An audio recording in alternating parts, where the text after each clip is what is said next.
Reporting is ordered, sir. You awake? Sorta. You forget your coffee? For once, I don't need it. I gotta talk to you about something. Okay.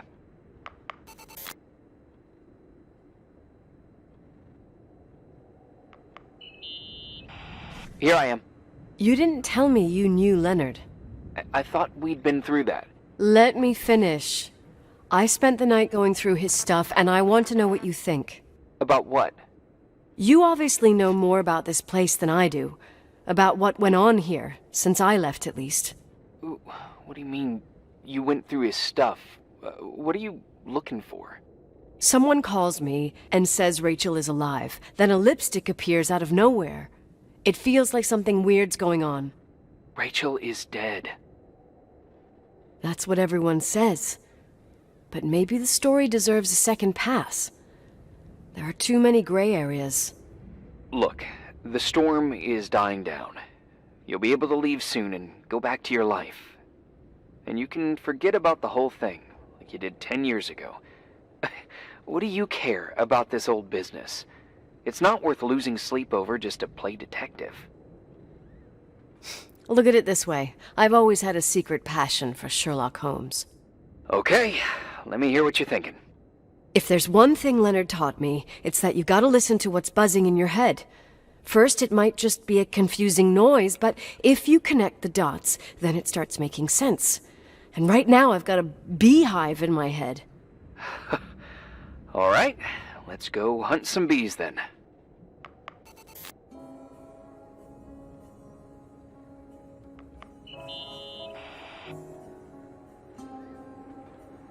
In this article from a couple years back, there's a statement by some girl who affirms she saw Rachel in a hallway at the Timberline. Who's this girl? A classmate, Glenda Ferguson. I tore out the page. I think the magazine was MT Woman. Nicole, that's a gossip magazine. They would sell their mother, even their cousins and nephews, just for a bunch of new readers. I know, it's not a very reliable source. Rachel fell 90 feet into a void. She can't be alive. I thought I was the skeptical one here.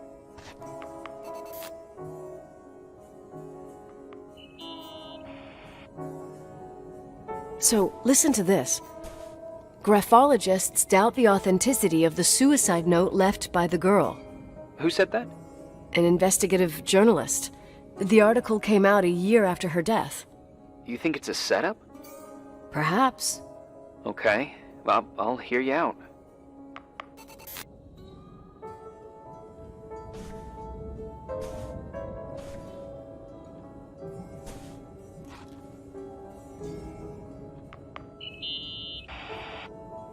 I found a copy of the local paper, dated December 29th, 1981, the day that the body was discovered. According to the forensics report, Rachel had been dead for days. She was 9 weeks pregnant. Yeah, that was the official version.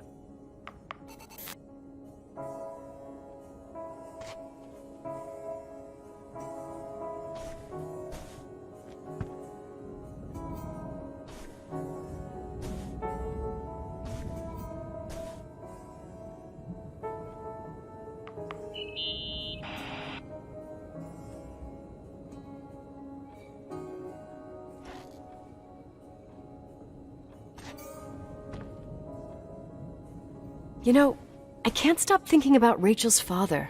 Reverend Foster. He was a very strict man. Harsh, even for pastor standards. He and Leonard spent hours debating the nature of reality, the universe, and God. Well, opposites often attract. Do you ever see him? Rarely. He gives a service once in a while. Priests always made me nervous. Them and their invisible boss. His daughter's death destroyed his ego. His faith made him even more cynical and lonely than he already was. I can remember him demanding total perfection from Rachel. That was insane. You don't think he could have harmed his daughter? Hey, no. But Even Reverend Foster is a player we shouldn't underestimate in this story. Just saying. Right.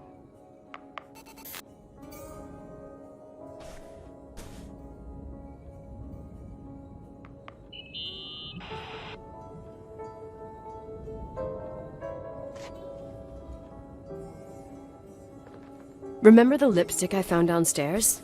Yep, you made a big deal about it. It doesn't smell. Should it? After they've been open for a while, lipsticks smell really bad. Maybe there's been other women. I mean, From what I gather, Leonard was a sort of recluse. And don't forget, the lipstick is really old. could the cold have preserved it? Possibly. Anything else?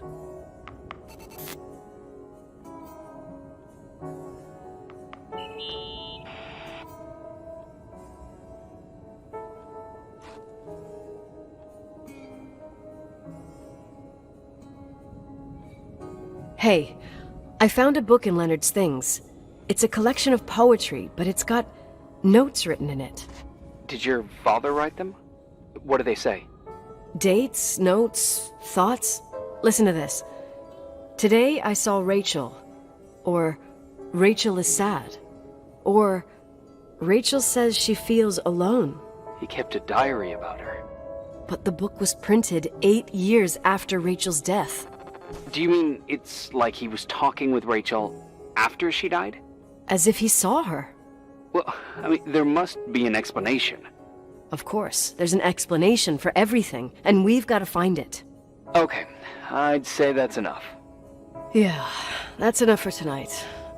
Today, or what the hell time is it? You think there's a lot to dig up in this old story? Maybe, maybe not. Until I know exactly what happened. Any objections? You don't need my approval. Good job. You're getting the hang of it. But sometimes it's better to leave the skeletons in the closet. And once they come out, you never know what they'll have to say. It's a risk I already considered. I can handle it. Hard-headed like your father. Trust me, at least on this one thing. Go to bed. You need it. Agent Crawford, this bit of advice. I'll follow it to the T.